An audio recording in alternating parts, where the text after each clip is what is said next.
এইগুলো হচ্ছে micro plants, যেগুলো কিনা বীজ গজানোর সাধারণত 7 থেকে 21 দিনের মধ্যে খাওয়ার উপযোগী হয়ে থাকে এবং এগুলোর সাধারণ ব্যবহার হচ্ছে স্যালাড, স্যান্ডউইচ এবং তাছাড়াও খাবার সাজানোর জন্য এগুলো খুব পরিমাণে ব্যবহার করা হয়ে থাকে।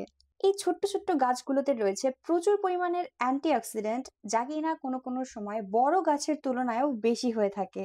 তাই আপনিও কিন্তু চাইলেই এই ধরনের মাইক্রো প্ল্যান্টসকে আপনার খাদ্য তালিকায় যুক্ত করতে পারেন। আজকে আমি এই প্ল্যান্টসগুলো দিয়ে একটা স্যান্ডউইচ বানিয়ে দেখাবো আপনাদেরকে। এখানে প্রথমে আমি একটা পাউরুটিকে সেঁকে নিচ্ছি। এটা হয়ে গিয়েছে, এখন আমি এটাকে উঠিয়ে রেখে হালকা একটু অয়েল ব্রাশ করে নিচ্ছি, স্প্রে করে নিচ্ছি। নিয়ে নিয়েছি একটা ডিম,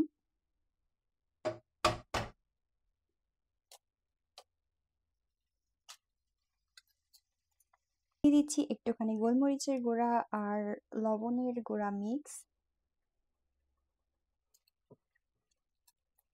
এখানে ডিমটা হতে থাক, ততক্ষণে আমরা গার্লিক চিজ ক্রিম, তো এটাকেই আমি প্রথমে হচ্ছে ব্রেডের মধ্যে স্প্রেড করে নিব।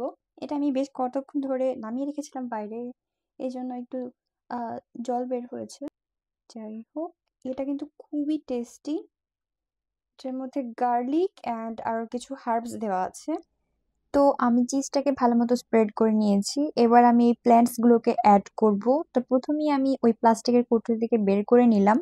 এবার সুন্দর মতো কেটে নিব এবং এটা দেখতে কিন্তু বের করার পর এই যে এরকম লাগছে দেখতে। প্ল্যান্টস গুলোকে আমি একটা ছুরির সাহায্যে কেটে নিয়েছি। আপনারা চাইলে ভালো কেচিও ইউজ করতে পারেন। তারপর আমি আগে থেকে ভাজা ডিমটা দিয়ে দিলাম। এই তো, এটা এখন একদম রেডি পরিবেশনের এটা জন্য। বানাতে কিন্তু পুরো প্রসেসটা করতে আমার সর্বোচ্চ 5 মিনিটের মতো টাইম লেগেছে। তাই তাড়াহুড়া করে আপনারা যদি কোনো হেলদি ব্রেকফাস্টের আইডিয়া খুঁজে থাকছেন, এটা হতে পারে আপনার জন্য একটা বেস্ট অপশন।